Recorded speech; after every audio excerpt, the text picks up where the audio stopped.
শুভ সন্ধ্যা বন্ধুরা, কেমন আছো সবাই? আমার পেজে তোমাদের সকলকে স্বাগত জানাই। আজকে একটু বাইরে বেরোনোর কথা আছে, চলো কোথায় যাব তোমাদের দেখাই। তো আমি তার জন্য তাড়াতাড়ি রেডি হয়ে গেলাম। তো বন্ধুরা, আমি রাস্তায় বেরিয়ে পড়লাম, যাব বাড়ির কাছে একটা মা চণ্ডীর মন্দিরে। তো মন্দিরটা খুবই জাগ্রত, তো চলো তোমাদের দেখাই।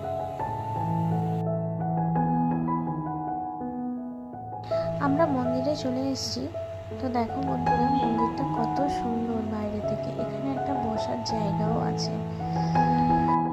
এখানে মন্দিরটা অনেকটাই জায়গা জুড়ে তৈরি করা হয়েছে। তোমরা দেখতে পাচ্ছ বন্ধুরা, কতটা বড় মন্দিরটা এখানে।